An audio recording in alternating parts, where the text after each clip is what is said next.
the house the other person here. Y'all gonna have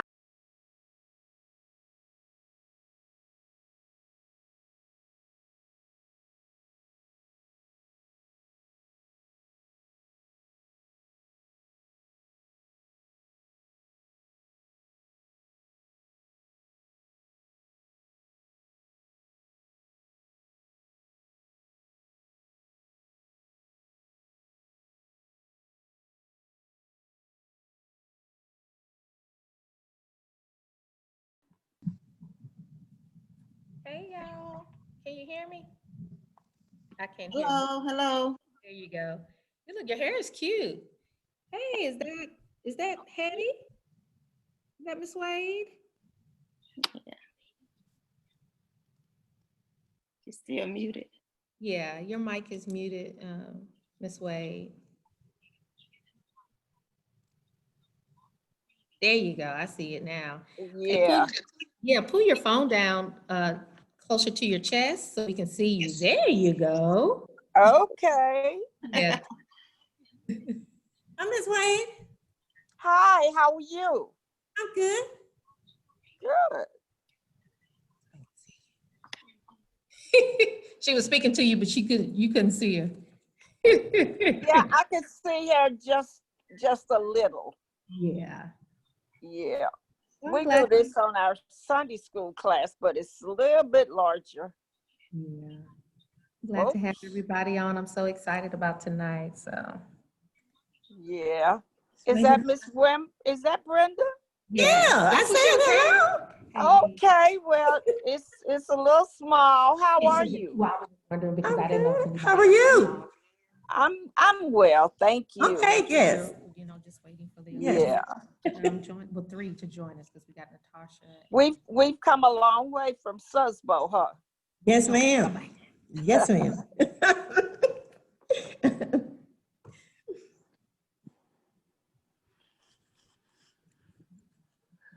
Well, how you guys enjoying this pandemic? It's been interesting. That's all I can say. Well, when God gets ready, it will leave. Oh yeah.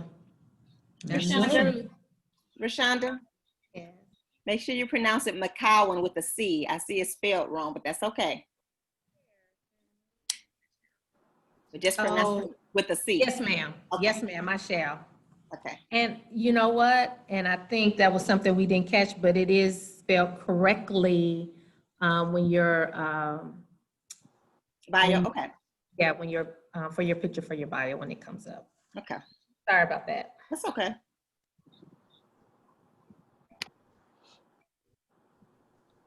So this is a new way of life. Yes. Oh my goodness. And it is different, but hey, you know, I guess we just got to go with the flow, right? You move with the times. Yeah. So it's very interesting, very different, and Well, But it's much better than not having anything. That's to me. yeah, that's true. That's true. Now that's the truth. Hey, Dr. McCray. He's muted. Hello, everyone. I am here. I'm just trying to get everything set up so I can, we can flow well. And we're waiting on, let me text our other three guests.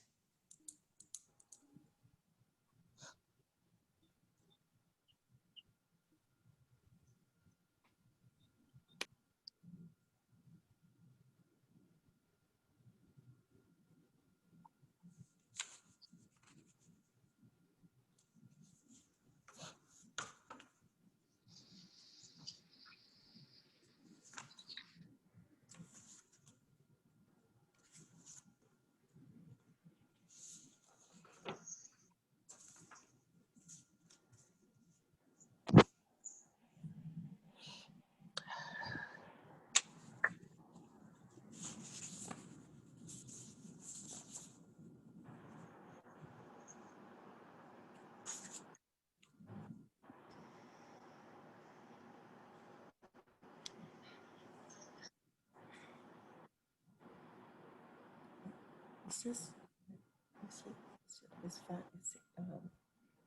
5:55.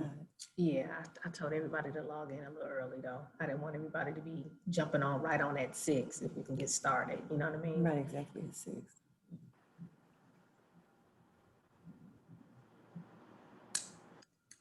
To get started, I don't care who on or who ain't on, because it's recorded, so, you know, just get it in and get it over with, you know, I don't like to prolong the time.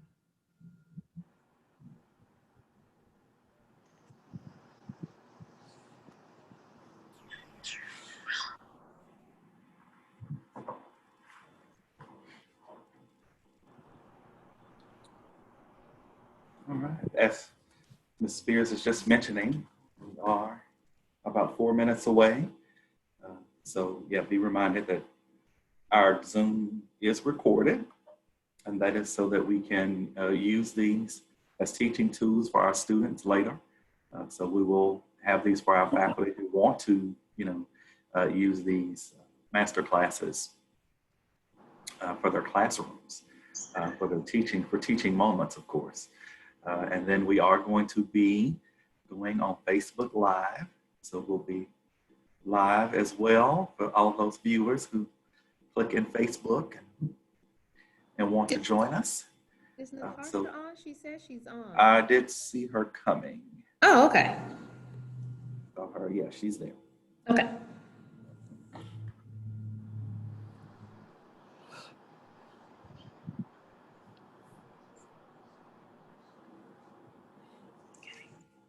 So if you would, in the chat, please put your name and email in the chat. That's just so we can have we have to report, because our main sponsor is the National Endowment for the Humanities. And so we do have to report to them, that we had individuals participating. And so it is not to start sending anyone spam emails.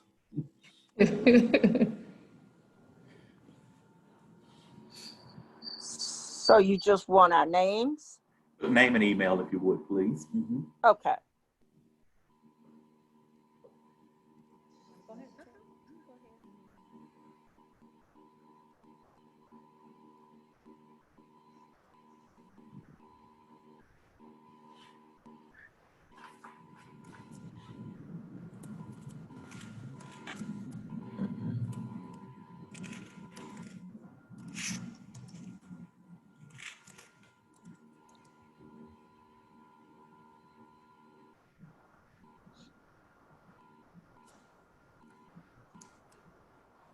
He said her name first.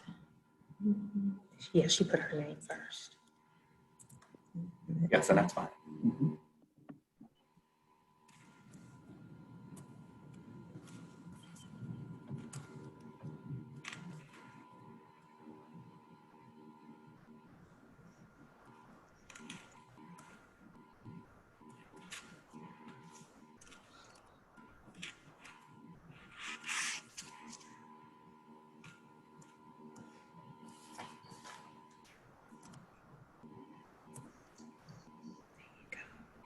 Yes, that's right.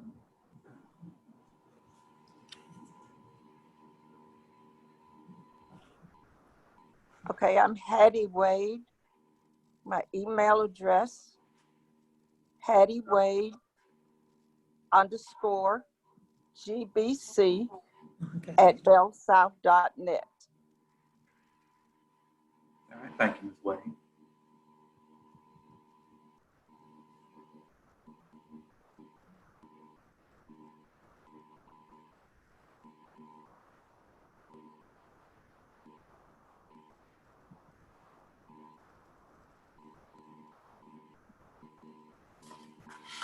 Okay, we're about 1 minute away. Ms. Spears, do you want to, we still waiting on Let me, one or two?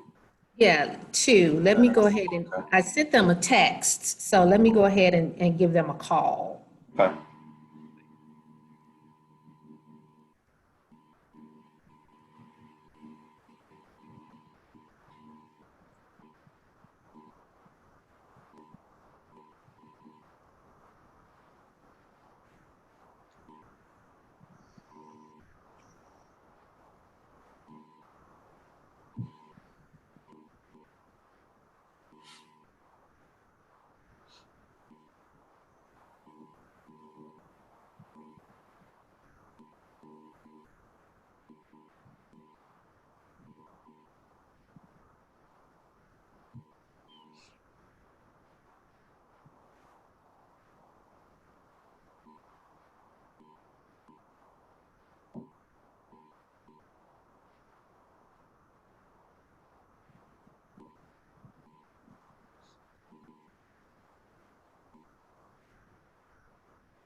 Okay, I think we're waiting on one other person. And I believe that's Marvin. Who you waiting on, Rashawn? It look like everybody's on. Jaws, that's who I'm waiting on. He's on. He is. I didn't see him. Thank you, Shannon. Okay. All right, I'm ready. Okay. I'm ready. We've got everyone here. Good. All right. So what we'll do is going to put us live first, and then we'll start. Let me do that.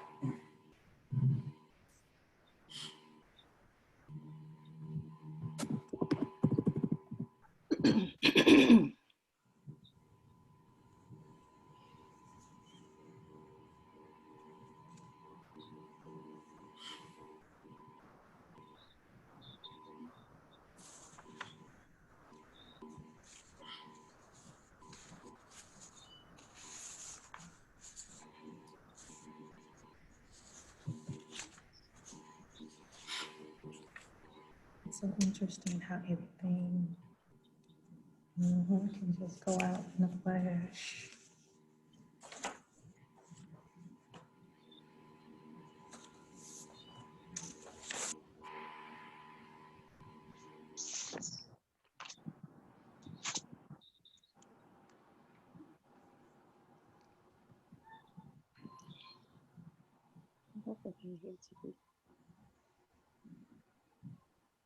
Turn down one more notch.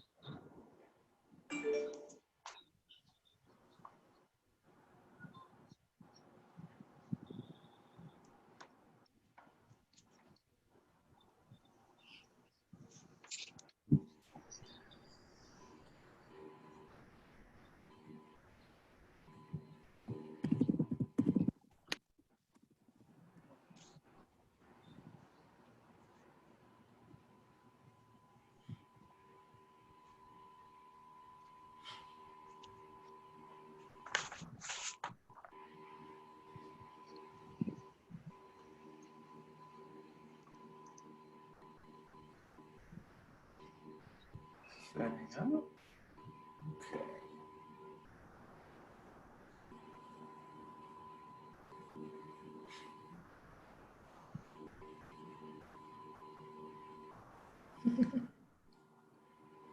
All right, so I want to welcome everyone this evening as we are moving through our master classes. This is our October 1st master class, Music, Negro Spirituals to Hip Hop. Our resident artist is Rashonda D. Spears, and we will be letting her kick things off in just a minute. And so what I'm going to do is play for you our opening video.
Those were scenes from SUSLA and GSU's past, present, and future.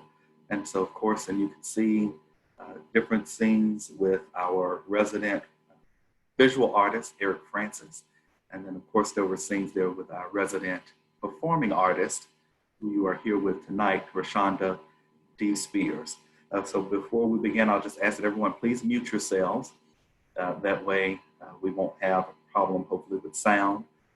And then we will now begin. So Rashonda Spears, she is a multi-talented, award-winning dance artist and has been moving to her own beat since the age of 5, when her structured dance career began in West African, tap, jazz, ballet, and modern dance in Los Angeles, California. So Rashonda has performed in various venues, including commercials, plays, musicals, and movies. She is a graduate of Grambling State University. That should be the Grambling State University, I guess I should say. Yeah, yes. But she is also a professor at Southern University at Shreveport and has been with us for 9 years. She is serving as the resident choreographer for Mahogany Ensemble Theater, dance instructor and choreographer for the Shreveport Little Theater, and founding executive director of the Shuffling Along Foundation and Performing Arts Scholarship Fund. So please, let's welcome Rashonda D. Spears and her guests for this evening. Good evening, good evening, good evening. Thank you so much, Dr. McCray. I am so excited to be here. We're going to go ahead and get started. So Dr. McCray, you could go ahead and pull up the slides. And it's so good to see everyone, and I cannot wait until we get into our dialogue about our history of music. I love it.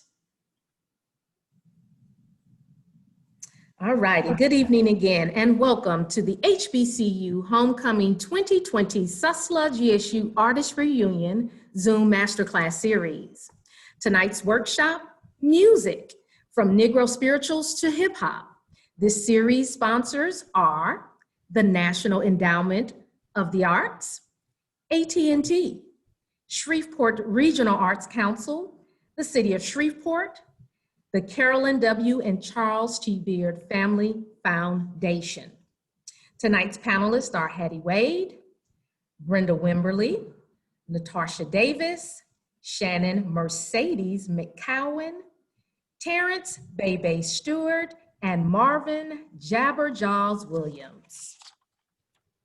Hattie Wade graduated with honors from Grambling State University with a degree in music education, with an emphasis on piano and choral music in 1966, and received her master's degree in education from Louisiana State University at Shreveport. Wade has traveled to the continents of Africa, Asia, Australia, Europe, and cities across the United States. Her greatest achievement is accepting Christ as her Lord and Savior, and her commitment is teaching others to become true worshipers of our awesome God. She is currently Minister of Music and Worship at Galilee Baptist Church in Shreveport, Louisiana. Brenda Wimberly, a soprano singer, holds degrees in voice performance from Prairie View A&M University, BM, and Master of Music from the University of Michigan in Ann Arbor, Michigan. Her performances have taken her throughout cities in more than 30 states in the continental United States and abroad to cities in Western Germany, Austria, Mexico, Canada, South America, and the Caribbean. Her latest undertaking, specializing in large compositions with orchestra by composers of African descent. She has faculty appointments that include Johnson C. Smith, Fayetteville State in North Carolina, Grambling State University, and Southern University at Shreveport. Natasha Davis is in her 22nd year as a music educator. She has earned undergraduate undergraduate degrees from Louisiana Tech University in both vocal performance and music education. Davis received a master's degree in music education from the University of Louisiana at Monroe and has also completed certifications in levels 1, 2, and 3 of somatic voice works from the Contemporary Commercial Music Vocal Pedagogy Institute at Shenandoah Conservatory of Music. She is currently the Assistant Professor of Vocal Music and the Choral Director at Grambling State University. Davis is also an active vocalist with performance opportunities in various leading roles in stage plays, operas, and musical theater productions. Shannon McCowan is known as Mercedes in the radio industry. She has worked in the field of radio for over 30 years in various positions. Mercedes works as a weekday announcer for camradio.com. She was the general manager and on-air personality for Wiley College's radio station from 2001 until June 2016. She works as an MC and DJ at events such as birthdays, weddings, reunions, and more. Mercedes was awarded the 2014 Outstanding Community Leader in the category of media by the Top Ladies of Distinction Incorporated. And she is a member of Delta Sigma Theta Sorority Incorporated. One of the highlights of her career was the opportunity to have a one-on-one interview with Denzel Washington on his project, The Great Debaters, and helped to organize the premiere of the movie in Marshall, Texas. Mercedes loves her church home, Mount Canaan Baptist Church in Shreveport, Louisiana. Terrence Bebe Stewart represents Shreveport, Louisiana, and Dallas, Texas, and has been on the scene for some time during notable runs with Hurricane Chris, naming his song, A Baby, after him in 2007. Stewart is considered the originator of the ratchet movement in the South and serving as a popular radio personality on Dallas K104 station, weekdays from 3 p.m. to 7 p.m. The mayor has officially named October 21st Hollywood Bay Day in Shreveport, Louisiana. Marvin Jabberjaws Williams is a lifelong member of Galilee Missionary Baptist Church in Shreveport, Louisiana. He graduated from Fair Park High School, class of 1982. Jabberjaws has been in the entertainment business for over 40 years and in radio for over 35 years. In 2000, he was hired to kick off Shreveport's first hip-hop radio station, 103.7 The Beat. He is the COO of Jabbo Productions, a consulting, marketing, and promotions company, and he's the founder of Little J's Music and More, a retail music store, which has been in business for over 20 years. Jabberjaws laid the blueprint and produced several events, such as Family Fun Day. His company, Jabbo Productions, handles consulting, marketing, and promotions for national plays, shows, and concerts throughout the Arklatex. Currently, he is the host of a popular radio show on Hot 102.1 KDKS, The House Party. In June of 2018, the city of Shreveport, along with the state of Louisiana, dedicated the street he grew up on in his name, Marvin Jabberjaws Williams. And in his words, enough said. So with that, we are going to roll with our program. Good evening again, everyone. I am so glad to have you along with me. We're going to do a roundtable discussion, and what I'm going to do is start first with our Negro spirituals, and we'll talk through those, and then we'll continue on with our blues, our jazz, R&B, rap, and hip hop. And so let's go ahead and get started. Miss Hattie Wade.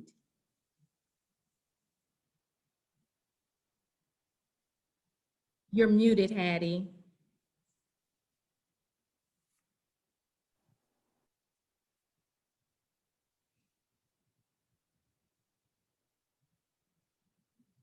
Dr. McCray, can you unmute her?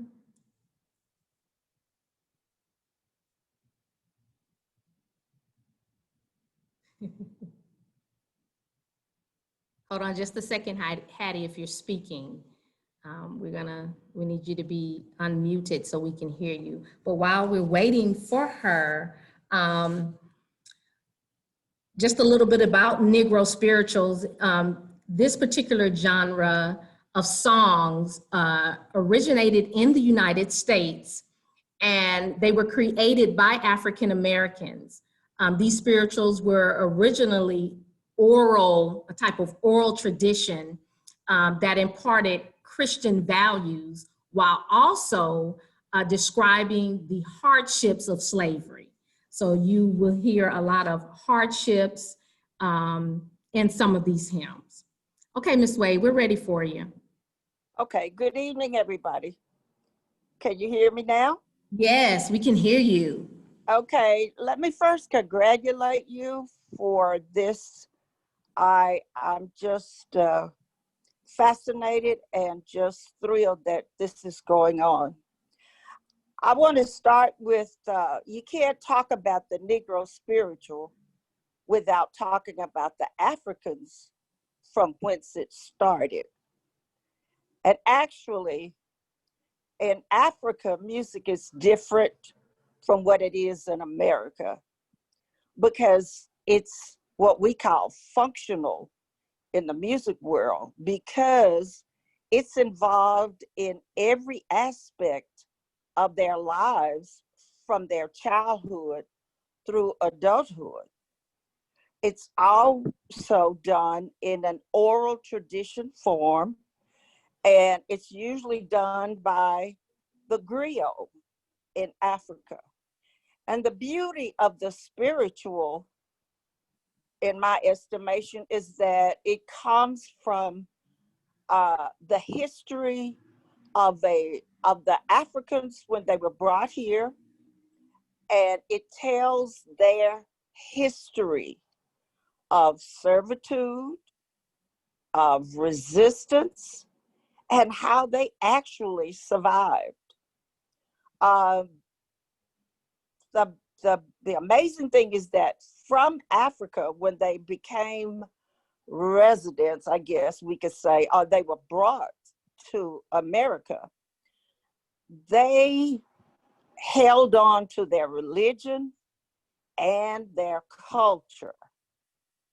Even though they were mistreated, beaten, their slave masters tried their best through religious opportunities to change and take away their African descent and the traditions that they had held on to. Their purpose was to destroy their culture.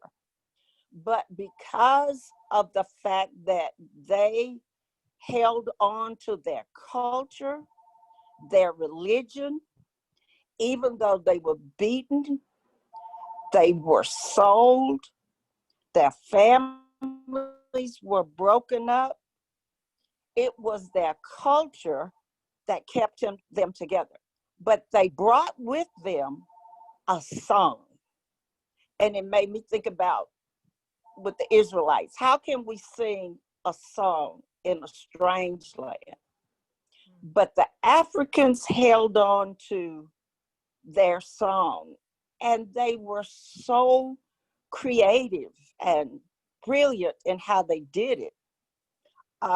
They could literally compose on any subject, whatever they were going through, and it was instant. The most amazing thing to me was as they were beaten and stoned and killed, they listened to the religious beliefs of the Europeans. And they were introduced to this new Jesus. So in the Negro spiritual, it's pretty much religious texts. Well, not all slaves were religious, because that's how we got the blues, but they held on to their religion and they fought for their culture. And in these spirituals, they wrote of heaven, that they held on to the affirmation of their faith. So they talked about heaven a lot. They included death. They included sin. They included Satan. But it was always with the idea of the aspiration that someday they would be free. And as they listened to the slave masters talk about Moses and Pharaoh, they created songs about that, and how they talked about, the Hebrew boys in the fiery furnace. And they believed that if God could cool the fire, that they could free them. And they also, the spirituals, like I say, are deeply religious. They talk about eternity. They are very rhythmic in their nature. An amazing thing is that the slaves could improvise in a moment's notice. Okay, and we're gonna stop right there with you, Okay. Ms. Wade. We're gonna move to Brenda. So Brenda, talk to us about our Negro spirituals as well. Well, Ms. Wade, you just went down, categorically just went through the whole. Well, I didn't do all of it, but That's okay. fabulous. I like the fact that, yes, when they did come to this country, through that transatlantic slave trade, they were stripped of their identity and their language, their dignity, their customs and their culture. But they did hold on to their music, their dance, and their song.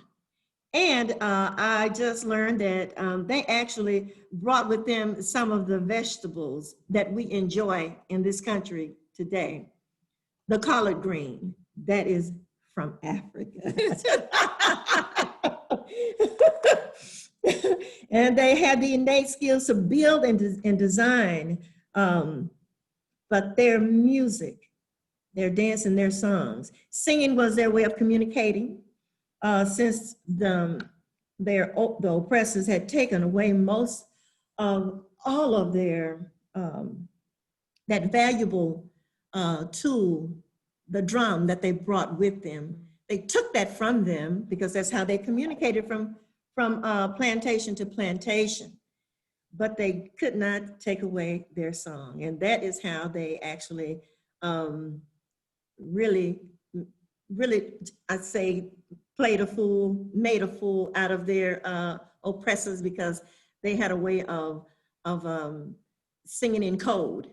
And Right. So in those code songs, they meant something else to that slave. And I always loved the Wade in the Water, which is one that they would sing all the time. And it was Wade in the Water, but they were telling that slave to, the hounds were behind them. The oppressor had the hounds, and so get in the water, not wade in the water, get in the water. I love that. I love that how they do that. And the same thing with Swing Low, Sweet Chariot. They were singing, and they loved that. That's Swing Low, Sweet Chariot. But the slaves were singing Swing Low, Sweet Harriet. That meant that Harriet Tubman was on her way to free some slaves to the north. But the slave master had no inklings of that because he was caught up in that music, swing low, sweet chariot, and then sing swing low, sweet Harriet. Oh, they were ingenious, they really were. And these songs, as you said, were passed down from generation to generation. And it's an oral tradition. And a lot of these songs some of the songs have been lost. Today, there are over 6,000 spirituals that's housed in the Library of Congress. But since it is an oral tradition, we believe that count is even more. Right. Because they're anonymous, and some of them weren't even written down manuscripts. So it was more, but right now we know that there are over 6,000 manuscripts have survived slavery. And because they were prohibited from reading and writing, that's why that actual count is unknown to us today. But there is a new generation of composers, vocalists, arrangers, instrumentalists that is actually carrying on that tradition and preserving and perpetuating and performing that what we have given to the world. This music that we call the African American, the spiritual, in some learned circles, it is the first musical art form of America. You know, you have some people who will beg to differ, but in many learned circles, it is the first musical art form, born out of just the will to live. Our blood memories is what we sometimes call them, because it bring up the only thing that we now know, that the spirituals are not about hate. There's no hate. Right. Yes, they do say everybody talking about heaven ain't going there, and that's the truth, but there's not hate. And so, that's another thing. They really was on their faith. They drew from their faith. They drew from their hopes, their wantings, their dreams, and the desires. And so, this music that we call the Negro spiritual, as I said, it is a universal language. This music is revered all over the world. And I'm so amazed that people who cannot speak our language, but they actually take the diction and they learn those spirituals and sing them quite well. I can remember when I was in Africa, there was a group of men who went off to a international competition of spirituals, and they did not win. It was a group from Korea, a choir from Korea, that won that international competition of spirituals. Wow. Singing Moses Hogan.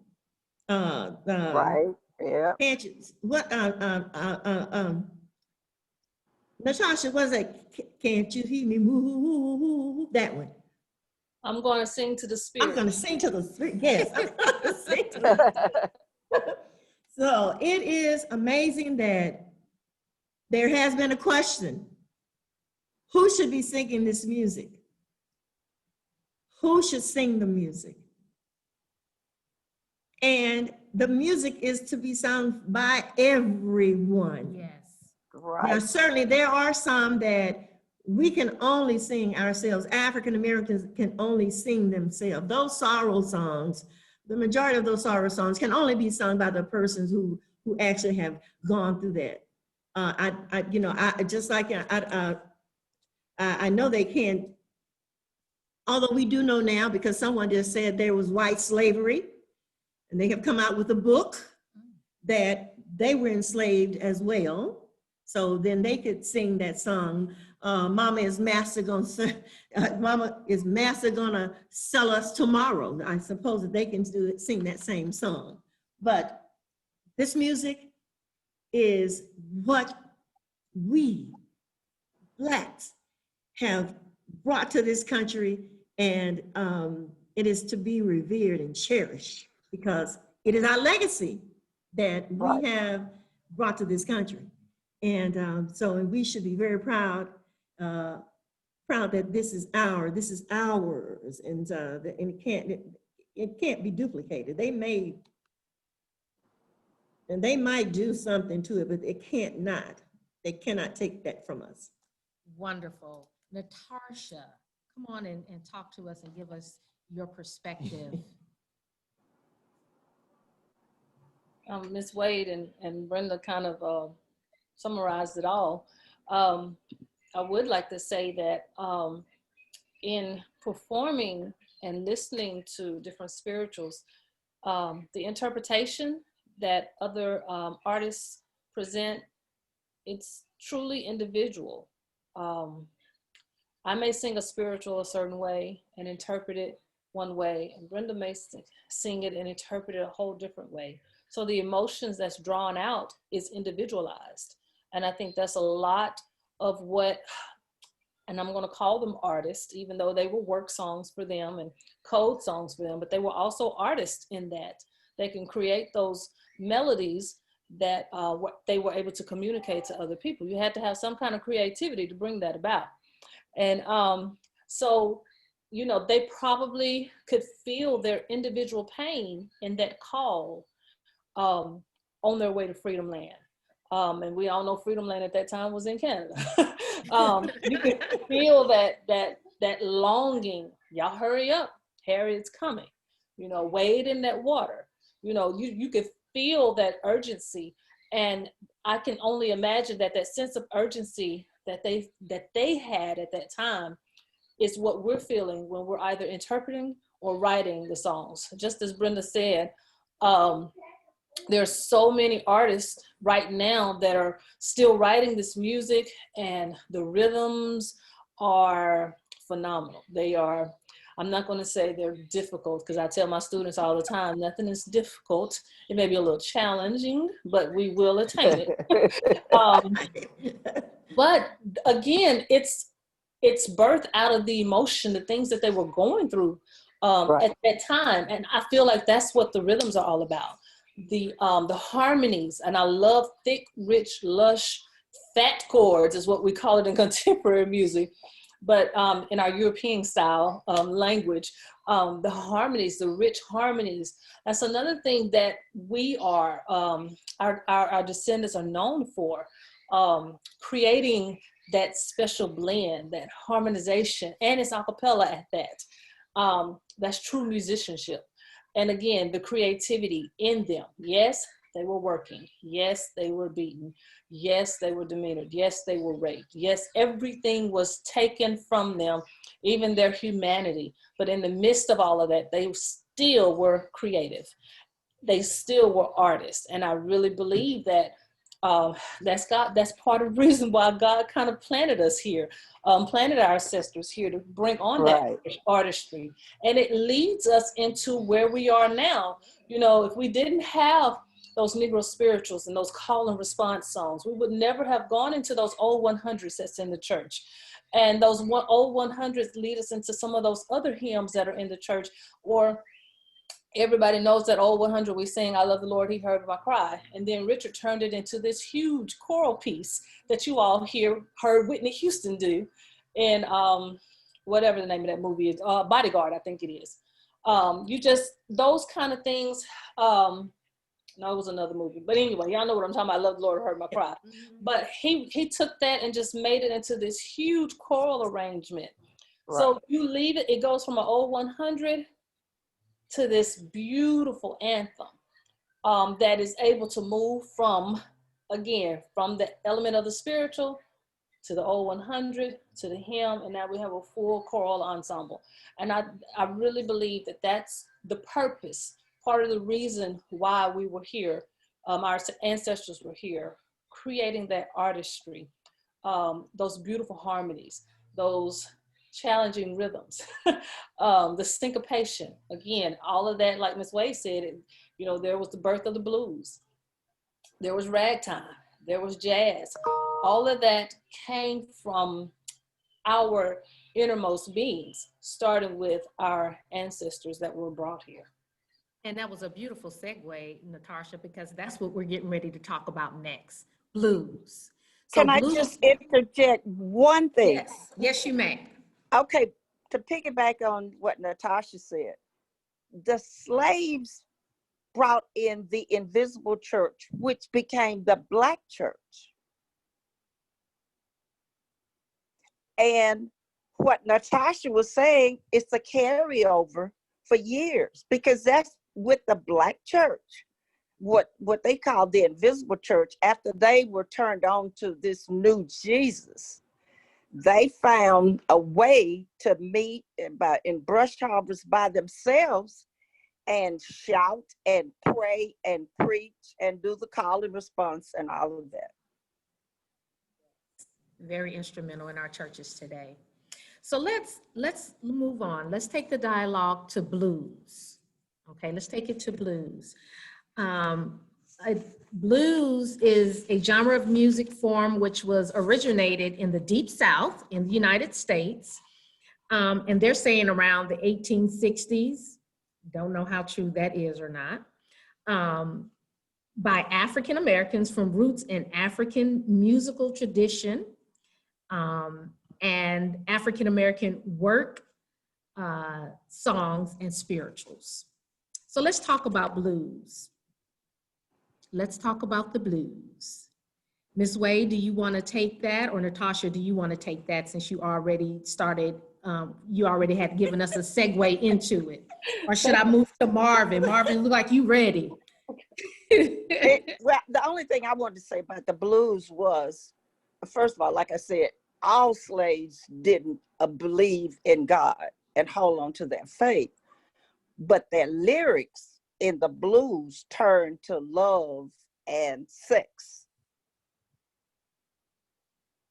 And that's right. The spiritual was from the spiritual realm, and the spiritual was turned inside out. Right.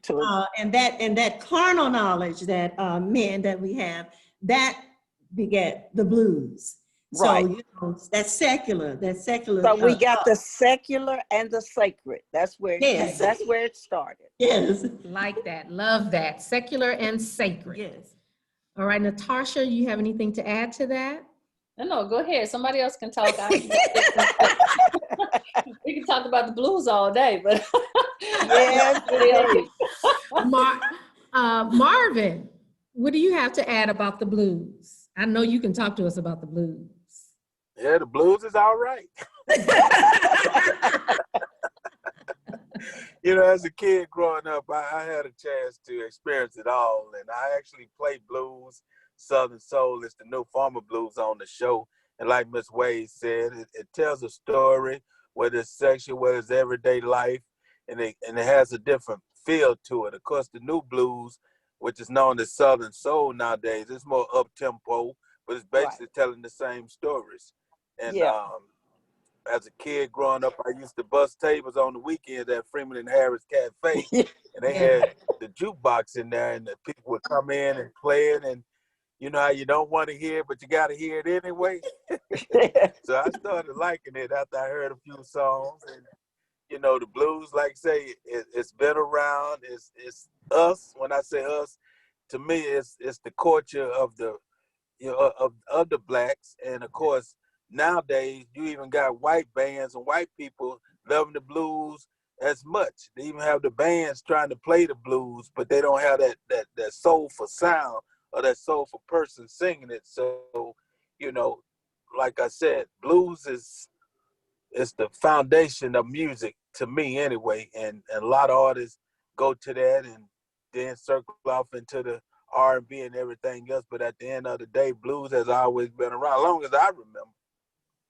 Yep. Yes. Ms. Wade, do you have anything else to add, or Natasha or Brenda, before we go to break? Because we're going to go to break here shortly. Anything else about the blues? No, before I was going to say the blues, like Jab was saying, from my just little reading about the blues, it had a certain form, whereas the spiritual took on different forms and was very rhythmical. It didn't matter whether it well, because some spirituals are very long and sustained and slow, but that was a real sorrowful song. It was usually about a man and a woman, or the woman was gone, or the man didn't do right, and it, the melody. The melody was one thing, but the form was simple, but it was depthful and very soulful. I'd like to interject also. And I can relate everything back to education, but I had taken some students to the whole choir had taken them to Tennessee to see the 50th celebration. It was a celebration of Martin Luther King's 50th anniversary of his death. And so I took them to BB's Club. We had rented out the stage for that night. They had other people that were there as well, but so they had big barbecue and the music the band was playing. Well, it was time for them to get on the dance floor. They're like, oh, the blues, we can create some steps to go with the blues. But the blues, the band was wonderful too. It's always a live band there. But they felt so good and they started singing, and it's just all these harmonies that came out, and that's what blues does. You get together and start singing, you feel like you're not the only one going through it. Right. Everybody else may have those same struggles. And then you create your own lyrics that come out of there, because the melody line is so simple, it's so straightforward, it's very repetitive, and you just create your own lyrics. And that comes again from that innermost feelings that we're feeling inside. And then when we get together, we can all sing the blues together, happy or sad. It just causes that emotion. And those students felt that. Now, the manager, of course, had to come and say, look, we're going to have to let y'all go. Y'all been here too long. But the band enjoyed them because they started creating their own lyrics with these blues songs that had been around for years and years. So, and that's just one of the things about the blues. Yeah, they're sorrow songs. Yeah, they can be sad. Yes, they can be depressing.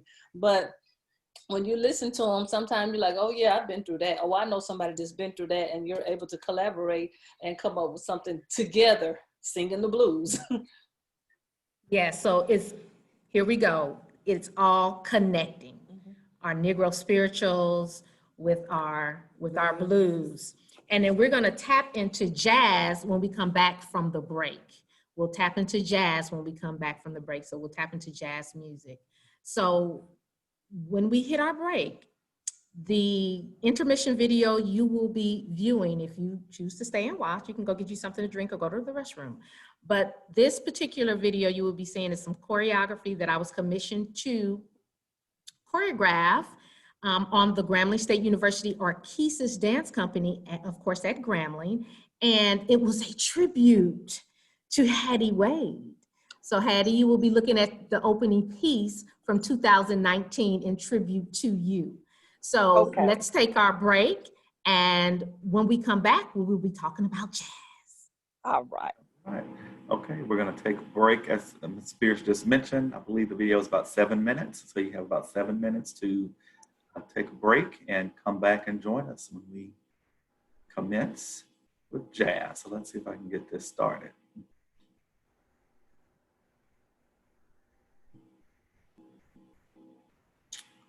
Let's see. Go to Chrome.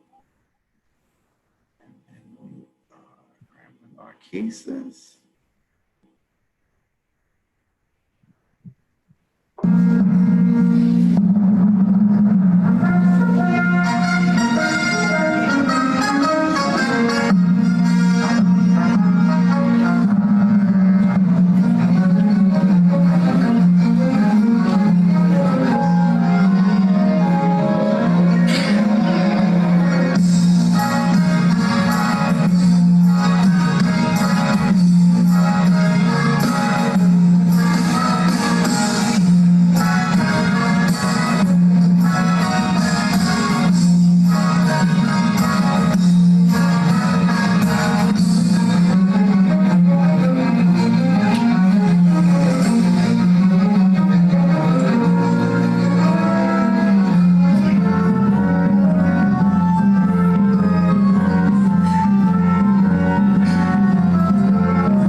right. You guys are probably like, I'm tired after that.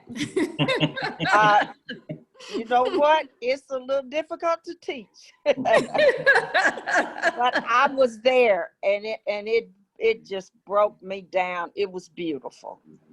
Thank you so very much. Love doing it for you. Love doing it That's for my favorite composer. you. Oh, yeah. That's why I did it. Thank you. Okay, so we have talked about our Negro spirituals. We have talked about how blues music has come out of our Negro spirituals. And so now we're going to move to jazz, and we're going to talk about jazz music and its origins and its feel. Some of the same type of feeling, but jazz in its origination and in its origins, as it relates to all the forms, whether that's dance or music, that term was a sexual term back then. And so jazz meant sex. So they're saying that jazz originated as an interpretation of African and European classical music. So you have African rhythms, musics, beats. You have European music that includes Spanish, French, Greek, all of those genres coming together to merge into each other, to mix, to give you what we have today, what is known as jazz music. So let's talk about jazz. Can I get, where is, I don't see him. Is Jabba Jaw still on? He's smiling. You changed your outfit during halftime? Yeah, you know, I'm covering the football game for Calvary and Bird this evening. Okay. Don't y'all forget the Soul Bowl is Saturday. Yeah, I got to cover the game in a few minutes. I'm covering the Calvary Bird game tonight. Soul Bowl Saturday, y'all, 5 o'clock, Booker T. Washington High School. Historic football game. Other than that, jazz, I'm not real into it, like talking about it. I'm going to just keep it real. But, you know, smooth jazz is what I like, something I can just, you know, vibe with or whatever. I like the jazz when there's really no singing. I just like the musical jazz versus the vocal jazz, because a lot of vocals, they be doing too much. That's just my opinion now. That just, jazz is, it's, to me, supposed to be smooth. You know what I mean? But sometimes they take it to another level. So, like I said, I'm not just into jazz. I'm going to keep it real with everybody, but I care for it. There's some pieces I'll listen to, and some of it I don't care to listen to, and they be singing and screaming and hollering. Okay. Yeah. So I'm not really into the culture. So I'm going to pass it on to someone else. So Natasha?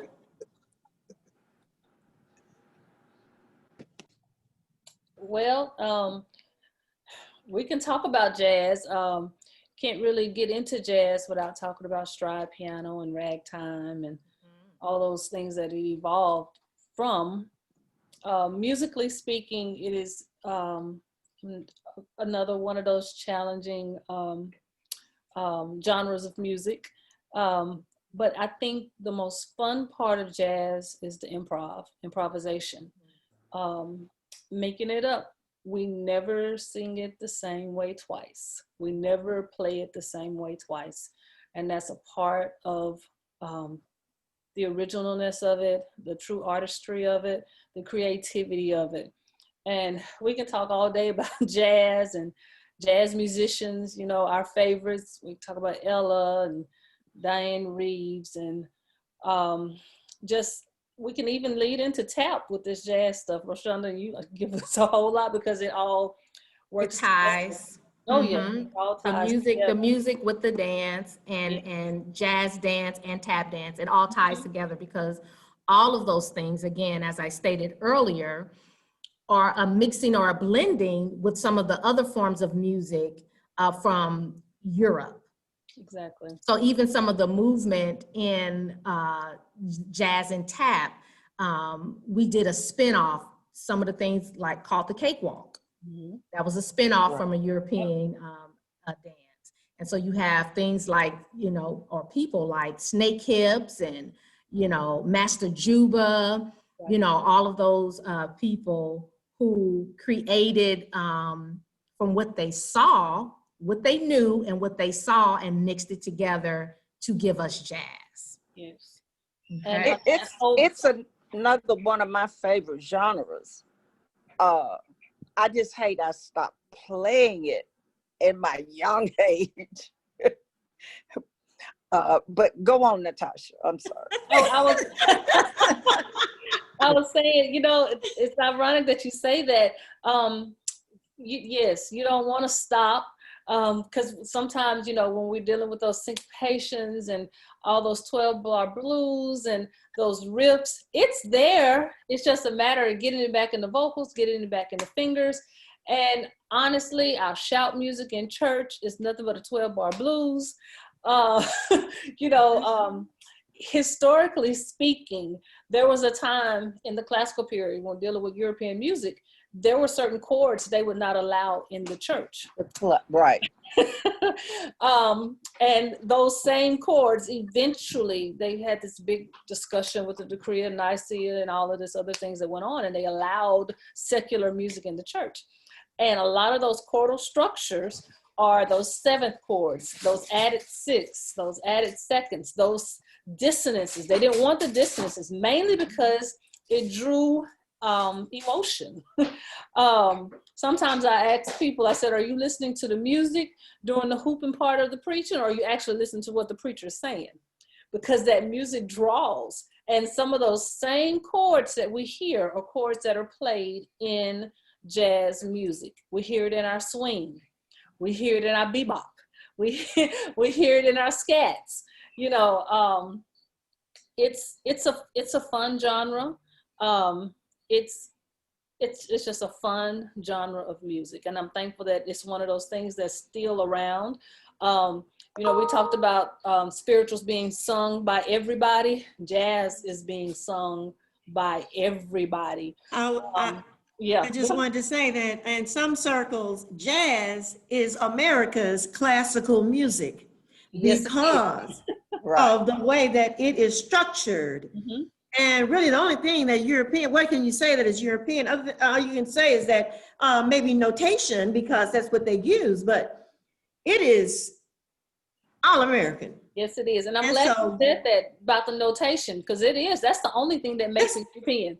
Just the structure of it. It's the theory. Right. They had to put something in there to say, oh, yeah, this is what we call. No, it was already there. It was already in the concept, and it was birthed from our inner beings. You all added the black dots. And we're thankful for that. That means you can be with us. So, but it also brings back, I just going back through all of this, it shows how all of it is connected. Yes. Because, wait, Miss Wade, because we're going to get to that. I don't want you to, because you're moving too fast, because we got to get through the other genres. So really quick, let's move over to R&B. And when we move over to R&B, I'm going to jump to Shannon. And then after Shannon, I'm going to jump to Jabba Jaws. Okay. So R&B, known as, it is rhythm and blues. The origins are from African-American community, and they're saying around the late 1940s. Don't know how true that is. It is a mix of what they're saying of rock and roll. By the 1970s, the term rhythm and blues changed again and was used as a blanket term for soul and funk. Okay, so Shannon, talk to us about R&B, rhythm and blues. Okay, I want to preface it by saying that I am not a historian of R&B, and in the words of Tom Joyner, I'm just a DJ. But just a DJ. But I did a little research, and in researching, I found that the origin of R&B music, which stands for rhythm and blues, originated in the African-American communities in the 1940s. And I can imagine that the singers, the artists of that time took the sounds right out of the church, out of the gospel music, and just connected it to rhythm and blues. And so from that time until about the 80s or the early 90s, I might be a little off on that, somebody can help me out, but artists and groups, they perform with live bands and live music. And the lyrics to songs then and even now often deal with pain and the quest for freedom and joy. And I'm going to really repeat some of the things that were already said because they do just all interact.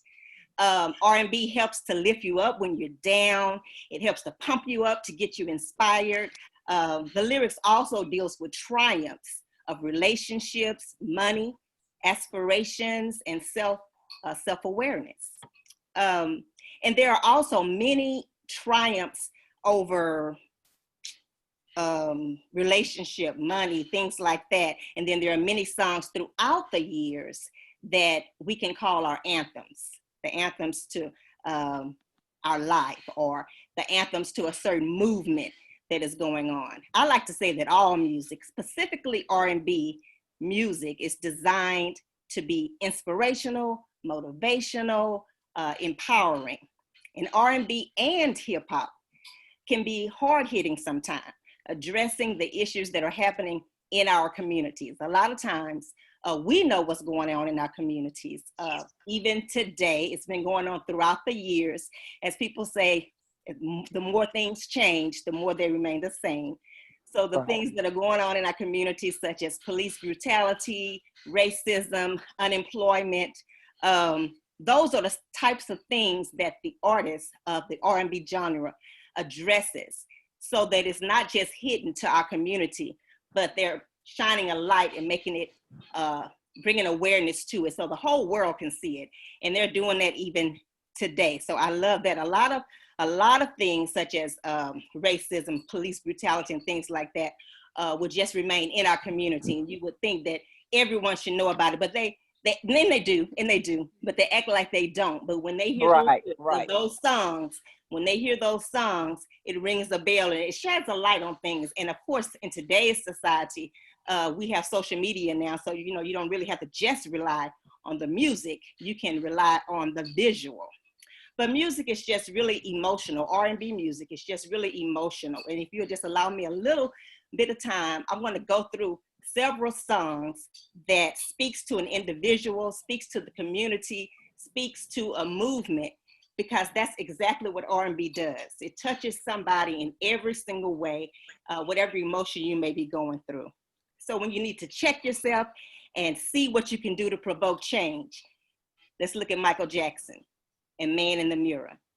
He say, I'm starting with a man in the mirror. I'm asking him to change his ways, and no message could have been any clearer. If you want to make the world a better place, take a look at yourself and make a change. And then if you want to be reminded to get up, get out, and enjoy life and have fun, let's look at Mary J. Blige, Just Fine.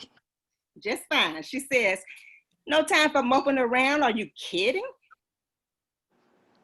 And no time for negative vibes because I'm winning. So that provokes you to just be happy, get out and know that you can do all things.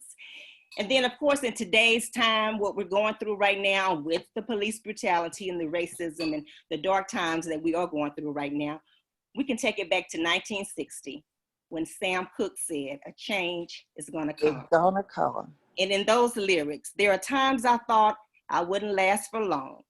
Now I think I'm able to carry on. It's been a long time coming, but I know a change is gonna come. And then Public Enemy, Fight the Power. Gotta give us what we want. Gotta give us what we need.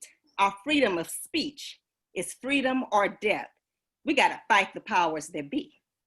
And the Isley Brothers was fighting the powers too. They said, I tried talking about it, I got the big runaround. And when I rolled with the punches, I got knocked to the ground. But all this bull crap going down. And everybody's familiar with Marvin Gaye, Smooth Sounds. Yes. But it's so poetic, what's going on. Yeah. Mother, mother, there's too many of you crying. Brother, brother, brother, there's far too many of you dying. We've got to find a way to bring some love in here today. Father, Father, we don't need to escalate. You see, war is not the answer, for only love can conquer hate. You know, we've got to find a way to bring love in here today. Picket lines and picket signs don't punish me with brutality. Talk to me so you can see what's going on. And so throughout the years, you know, we've been dealing with the same things, and the artists are just a mirror of what's going on in our communities, and nothing has changed. Today we have Trey Songz with the 2020 riots. How many times? His lyrics: how many mothers have to cry? How many brothers gotta die? How many more times? How many more marches? How many more signs? How many more lives? How many more times? And I can go on and on and on with Childish Gambino, This Is America, Ty Dolla $ign, No Justice, John Legend, and Common with Glory, and Beyonce and Kendrick Lamar with Freedom. So that's R&B music. It speaks to your emotion. It speaks to you as an individual. It speaks to our communities, and it speaks to a movement. Amen. Very good. Come on, Jabba Jaws. Come on, Jabba Jaws. You good on that, or you can't? You're not gonna touch it. Look at here. Enough said. I'm just kidding. Enough said. She All said right. it all. She summed it all up. You know, all I said is amen. Okay, so let's move to rap. Let's move to rap music. Okay. They're saying, he ready for that one, look. They're saying that rap is a genre that was basically done at block parties and in New York City. These are the origins of it. And in the early 70s, when DJs began isolating percussive beats and rhythms in the breaks, and including that with funk and soul and disco. And they're saying that it is an extension, that the MC extended this with those beats and would talk in between to get the crowd hype, and would also, you know, talk, tell jokes, to get everybody excited about it. Supposedly the time when this happened was August 11, 1973. And again, it took place in the Bronx, New York. They're also saying about rap music, the first person known to specifically rap, his name was DJ Kool Herc. And they were saying that he was one of the first DJs in the late 70s, a Jamaican. And he was an immigrant. And basically, they're saying that these lyrics were inspired, of course, through Jamaican culture, and it was called toasting. So a type of toasting that they did in Jamaican culture. And what DJ Kool Herc did was bring that to us here in the United States in New York. Okay, so that's a little background history on rap. So Marvin,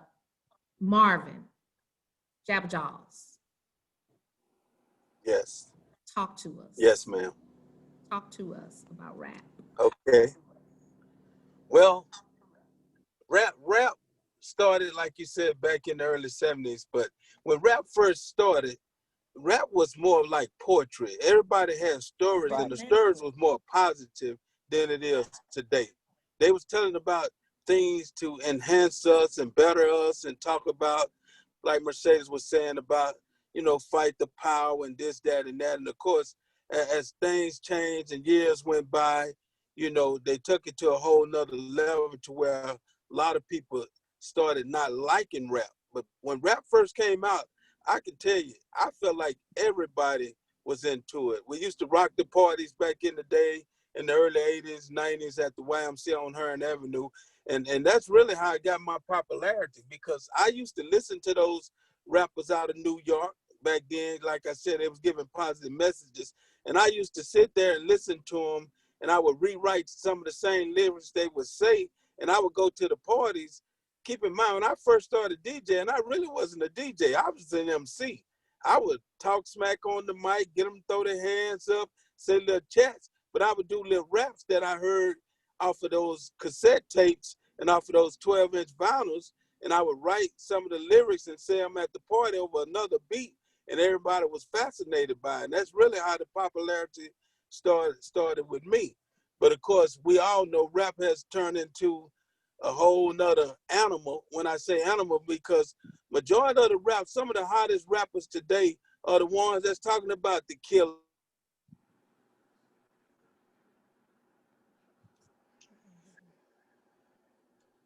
Your mic is off, Jabba Jaws. Turn your mic on because we don't hear you. Actually, it looks like we just lost him. No, he's still He said, on. His but mic is The on. mic on? Okay, I see. Yes. Okay. All right, I'm here. Can you hear me now? Yes, Yes. we can hear you. Can you hear me now? Yes. All right, and of course, we going through different cultures to where it went from being positive and influencing to degrading and some everything. And I say that to say, you know, you still have some positive raps out there, but the degrading raps and the ones that really is talking about nothing. When I say that, you know, the shooting, the robbing, the stealing, and when America saw that we was into that, when I said we, our people, and it ain't just our kids, the white kids into it too, but our people react to it. We try to live like what they're hearing and seeing. We want to sag, we want to gang bang, we want to do everything that the rappers doing because they stand behind pretty cars and big houses, not knowing they rent the cars and it be somebody else's house they lease to shoot the video in.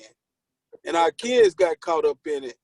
But as long as it was selling, the world tended to flock to it, and the young people, not knowing any better, you know, ran to it as well. But like I said, back when it first started, there was no cussing even in raps back in the day. That's true. They weren't doing all that cussing. That's They had positive messages. And to this day, you have a lot of them, and a lot of people need to pay attention because what's happening is gospel rap is coming on strong, and people are paying more attention to it, and that's a new culture because now they got a culture, it's gospel rap, and you'll be surprised some of the top artists that's actually doing gospel rap, like Kanye West and Kendrick Lamar and people like that, and Chance the Rapper, and those artists are starting to blow up. And like I said, I've always loved rap. You have a choice of what you like, and rap helped me along the way because, you know, I'm not gonna say every time I did a rap it was clean cut, but I knew what I was rapping about, and I try to keep a positive message. And that's what's happening now. I feel like it's coming back around to that, and we got to support it. A lot of people say, I don't like rap, but I never forget this, and Miss Wade can attest to this. Before Pastor Jones left here, he heard me do a gospel rap at a talent show we had in the church gym. And he called me down to the front of the church. I didn't know what he wanted. He was so impressed with this rapper.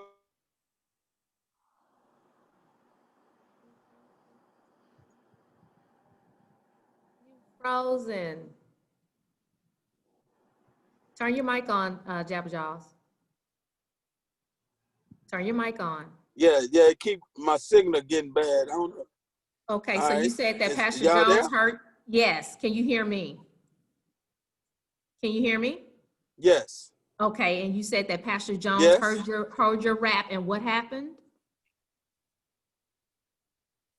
Wanted me to come down in front of the church and perform it. And I did, and got a standing ovation. It was And a lot of fantastic. people that attend. Yeah.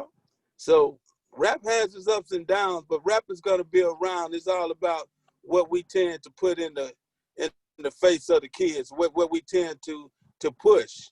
And I'm proud of some of the mainstream artists that's going back to the gospel rap, rapping about the Bible, rapping about the world, but making it more positive than all the negativity. I think they're getting tired as well. Okay, so let's move to Baby. Talk to us about hip hop, because that's where we are. That's where our generation is. Yeah. What's up with hip hop? Talk to us. Hip hop is amazing. I used to sit back and really watch BET, Rap City in the Basement, Yo MTV Raps, Dr. Dre, Ed Lover, and believe it or not, used to watch Jabba Jaws and, you know, and that full movement. When you talk about rap, I think it's another term called hip hop.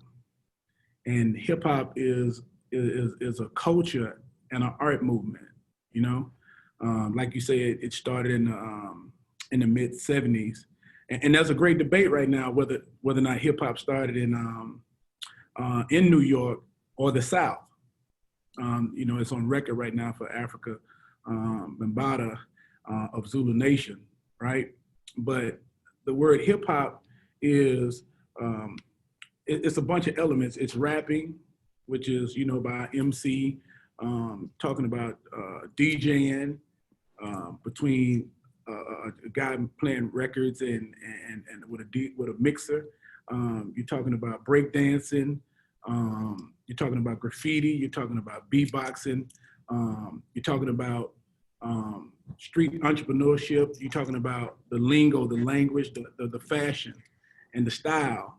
And I just want to say this, as I've been sitting here listening to y'all talk about the spirituals, the blues, the R&B, and if you haven't paid attention to, all of it has a connection. It's really the way that our people have been expressing what's been going on with ourselves. And as a student, I have been just paying attention to music, period, and our people, period. And I always say that everything has a place. You know, you're talking about life experiences, and I always say that music is beautiful because it's nothing but emotions over beats. And it feeds your soul, it feeds you, it feeds your spirit. When you hear songs, you know, people say, well, you know, I know what a hit is. It's amazing because there are songs right now that you could play that everybody on this phone can say, I like that. At one time, within the first 15 to 30 seconds or 45 seconds of that song, whatever it is, it makes you, it's vibrations, it's frequency. You know what I'm saying? So when an artist is able to capture that and record it, it's like he's capturing something that he's capturing frequency and putting it on something, and it makes us feel good, like how we're holding on to the Negro spirituals, and how we're holding on to the Isley Brothers, how we're holding on to Marvin Gaye, how we're holding on to that. And be honest with you, it's only a few artists nowadays in hip hop that are able to capture those same type of frequencies. And you'll find yourselves as seasoned citizens. You'd be like, I don't like rap, but I like Snoop Dogg. Why do you like Snoop Dogg? Because he makes it simple. You know, everybody, 1, 2, 3, until the 4. Snoop Doggy Dogg and Dr. Dre is at the door. It's because he breaks it down. So every now and then, you know, I say that music is a highway, right? And throughout life, we have our choices of what exit we get off on. Some people may get off on the blues exit. I'm getting off right here. I've had enough. I don't understand that R&B. I don't understand that stuff. They're too nasty. They're too vulgar. And then some people may get off on the gospel exit. So we're all on the same highway trying to get to the same destination, stuff that feeds your soul. And hip hop is nothing but the younger generation expressing themselves. It's the same things that went on in the 60s, but they have a raw. It's so raw that you can't hardly take it. Yes, if you think about the drugs, when you take a drug that is raw, it's an overdose. It's, and this is what we're, I have so much to talk about this thing called hip hop, because hip hop is raw, right?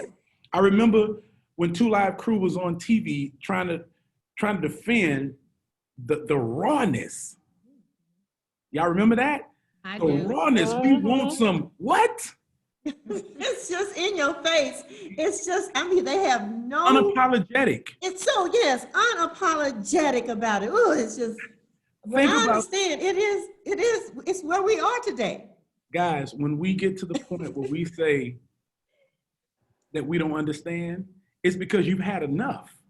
It's too raw for you. Hip hop is raw. The people who love it are people who are very curious and interested to see why that works. I don't understand the language. I don't understand what you're Oh, saying. you understand it. They just flip it. It's no different. You understand it. They just flip it. Remember the Negro spiritual. I sit as a youngster trying to figure out, and walk with me, guys. I sit in as a youngster in church, and I hated devotion. You know why? You didn't like the old 100s? I love the Lord. He Yeah, you heard didn't my like- cry. I never knew what they were saying. I, as a youngster, I said, it was "Mom, not why are you communicated moaning so to much? you. And why It did man wasn't praying communicated. so long? Why is he that? I hate that. Let's get to the music. Let's get to the church. Let's get to the choir. But Can I that join was the their, choir? but that was their experience. Yes, it was an And they- experience. But you It had took to me- have a good liner so you can understand, because we had that problem today. If the Thank you. liner is not good. Yes. Okay. So now y'all understand that the same way I was trying to understand that, that's what y'all are going through right now, trying to understand that. They got a thing out there called mumble rap, right? And if I had if it wasn't, if it wasn't so raw, I would play some of it. But the guy ain't saying nothing. And it's over a good beat. And so then what you do is you move away from the lyrics and you get on the beat. Yes. Music. That's The So a lot rhythm. of times, yes, a lot of times it's like you are the studio because you break down that particular song, especially when you see how many times you've listened to music and everybody going crazy but you. Everybody's going crazy but you. And you're like, why do they feel that way? Because they're on the same frequency. They choose what they like. It's the beat. So hip hop is all of that. It's beautiful, and it's watching these younger and half of these younger artists now are just resampling all of the old music. Yes. Mhm. Right now, there is not a song on the radio that That's so rich. doesn't have a sample or a remake to something from yesterday, be it jazz, blues, and it's just creative. So hip hop is and it started in New York, great debate, South New York, but it's moved from the urban to the suburbs to around the world. And it's the #1 genre of a bunch of stuff that some of us would say we don't understand. And that's the beauty that I find in hip hop, as well as the other genres of music that y'all were talking about, because I was being educated. You know, normally I would have, my ADHD would have kicked in and I'd have been off the call, but I was being educated on where we come from. There you go. And then I was caught in the time because now I'm living a part of hip hop, of a genre that I'm pushing to push forward. But I came up and now I created a segment that I'm going to manifest. It's called I Fell in Love with Hip Hop When. And then you fill in the blank, you know. Okay. 'Cause Okay, everybody, so we're gonna have to close. So this is what we're gonna do. So, Bebe, I want to start with you first, and then I'll go around. I'll go back to Jab because I know he's at his game, and then I'll go to Shannon, Natasha, Brenda, and then Miss Wade. So where do we go from here? Where do we go from here, Bebe, with hip hop? Where do we go? I couldn't hear you. My Wi-Fi probably messed up. You said, where do we go from here? Yes, where do we go from here? What are our next steps? Do we keep building on what we have? What do we do? Oh yes, you definitely build on what you have, because as you've seen that they have the pillars, Negro spirituals, jazz, blues, R&B, hip hop. Everybody likes it, but those are the pillars of our culture. So we have to push our culture forward. I understand that we're in the music business, the entertainment business, and when it's a business, certain powers that be control certain outlets. Only a few of us are able to come in and they let us do a little of what we want to do to expose something that may not have already been exposed. But we all have a boss, a guideline, a playlist. Thank God for the internet. So some people can get out, through the digital space, But when you work at a radio station, they give me a little freedom, and I'm able to play, some things that, they're not necessarily tripping on. Okay. All right, Jabba Jaws, where do we go from here? Well, honestly, I feel actually what Bebe said, I'm going to echo that. We just got to all continue to work toward each other's music to make it more appealing to the younger generation as well. And also, educate them like we were educated tonight. Like Bebe said on the phone, going back to where it all started from to where we at today. A lot of times people don't follow the guidelines or don't know what's going on because they haven't been taught or told anything about it. I think we just really need to get the word out in reference to the culture of music, where it comes from, and educate our people on it and, support it. Whether it's rap, gospel, jazz, all of that, I understand we got, performing art schools here that's teaching different things. We got to just get them involved. We're talking about the younger people.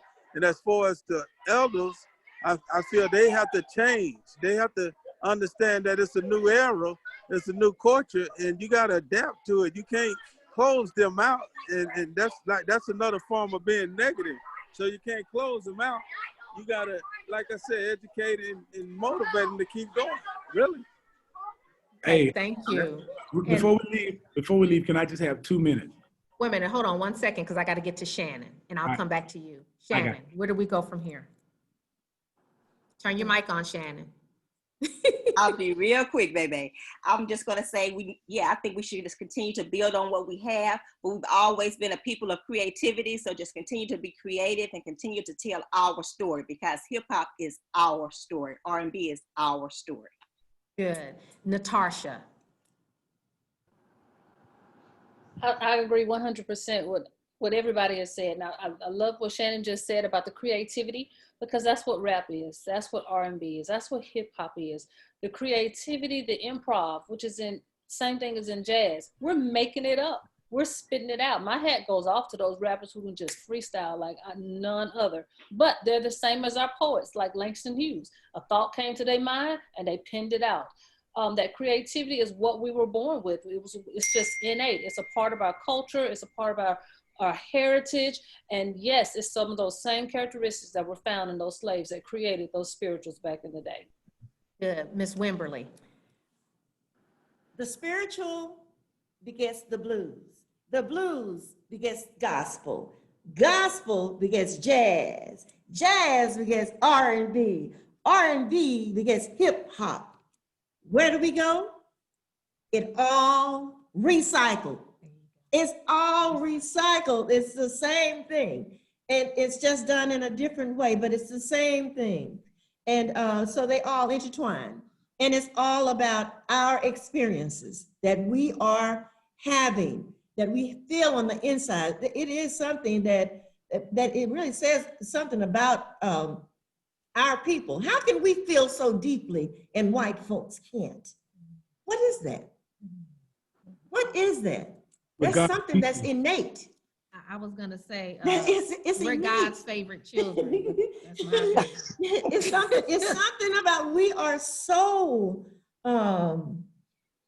we are so in touch with nature, with everything around us. We're in touch. It's amazing. But that's our African. That's what it is. That's our Go ahead. origins. That from West Africa. That's where most of our people from are here Come in the on. United States. That's Okay, Africanism. Miss Wade, come on, really quick, because I got to get back to Bebe because he's ADHD. Well, my concern is, I think it's exposure. It's what Yes. you're exposed to, and my heart breaks, and I wish I could do something, but I can't at this age, you know.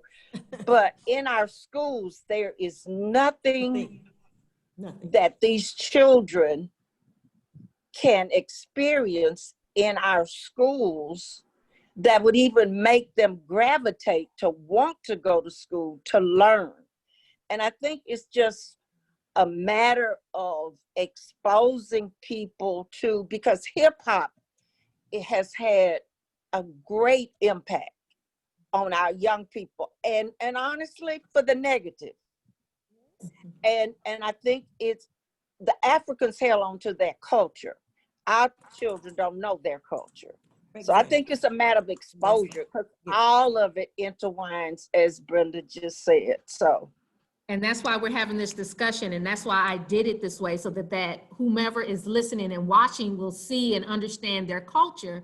And this is where it all started from. And so until they're able to do what? To see who they are, you know, from the beginning, then they're able to do what? Move forward. You know, a lot of times we just do things because we think it's cute, but we're not really understanding why we're doing those things. Okay, but baby. There's no music or art in pretty much in most of the schools. They've taken it out. It's always a money issue, but they take out what? The arts, and that's how we live and breathe. Baby, real quick, hurry. I think everybody has the answer right now, right? and please, you know, I always watch TV, and right when they're getting to the solution, they got to go to commercials. I'm sorry, though. sorry, my bad. We're out of time. Have y'all ever noticed that? Yes, and hurry up. I know, see that? Yes, hurry up. I that because in order to know which, all right, so here's what we go. All right.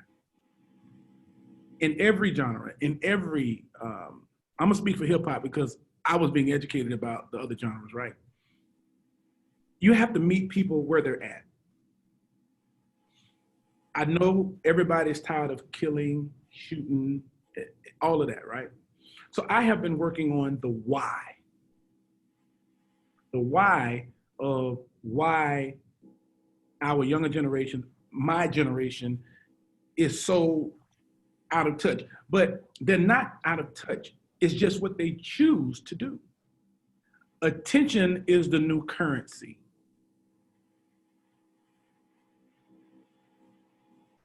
I'm not froze. Did you get that? We know you're not froze. They act as if they have no hope. Some of it is they have no hope. So. And so they just. Yes. So I've been blessed to ride on the shoulders of people like Jabba Jaws, Mercedes, and Cat Daddy, and the people that come before me. And I've been able to go and network and rub shoulders with people that have real resources. And if you do follow anything that I do, I always keep Shreveport lifted and uplifted. We ran a nightclub for 17 years. People didn't know the value of that facility. And I have a plan to bring a facility. I can't give you all of the details. I said I didn't want to not be relevant enough to put together something. So you got to have a place where you can create, and you got to have a place where you can to put it out. And that's what I'm. We do not have our Congo Square. We do not have our Congo Square. That's very important because that's where we express. Yes. That's where we speak, we Yes. sing, And we so- dance. so- We don't have that. So while I'm in what I call power, while I have this influence over so many people that want to do stuff with their monies and stuff, I want to build, and I'm going to work on that for Shreveport. That's where I grew up at. Shreveport supported me. You know, a lot of people say, you know, your hometown don't support you. My hometown supported me for years. I'm where I'm at because Shreveport supported me. I'm one of a blessed few that the city of Shreveport supported me, still support me to this day. And so I feel like the perfect give back is to give back a facility where we don't have to charge. We let people that are serious, first of all, in order to get in here to do what we need you to do, you got to learn your history. Love it. Right. Number one. That's the admission. That's Yes. right. That's it. It's free. It's Yes. Good job. if you're gonna learn. Your history. Oh, yeah. So you have to learn about Miss Hattie, what Mercedes, and you know what Rashawn. You got to learn this in order to get this, and then to pay. We're gonna have an outlet for you to go and express that and perform that. And I'm working. I know. Wonderful. And with that, we have to go. Guys, this was awesome. Awesome sauce. It was wonderful. Love each and every one of you. I'm gonna contact you guys because I really appreciate you for your time and your expertise and your knowledge. Thank you so much. Much love to each and every one of you. Dr. McCray, take us out. All right. So thank you. Yes, thank you everyone as a part of the management team for this Homecoming 2020 Suzzla GSU reunion. Thank you for being a part of this master class. You know, we're just going to sign out since we're over our time, but just to let everybody know, you know, Rashonda will be back next Tuesday. And she's going to be speaking on acting in theater, storytelling, and drama. She's going to have more guests: Thelma Harrison, Dr. Ava Brewster Turner, Gloria Gibson, Anthony Bean, and Angelique Feaster Evans. And then tomorrow night, Miss Wimberly, I have to plug you, right? Next Wednesday. Next Wednesday. Next Wednesday, and your topic is what is Color. opera, color noir, right? A Yes. salute to 5 African-American prima donnas. So that's going to be next Wednesday at 6 o'clock, so at the same links. So thank you all very much, and have a great evening. I have learned so much this evening, so I've been blessed to sit here and listen to what everyone has had to say. So thank you for sharing, and thank you for showing your talents and your knowledge, sharing your talents and knowledge with us. So everyone, please have a good evening. Good night, Good night, everyone. everybody. Hopefully we'll see you next week. Thank you. Thank you so much. Congratulations.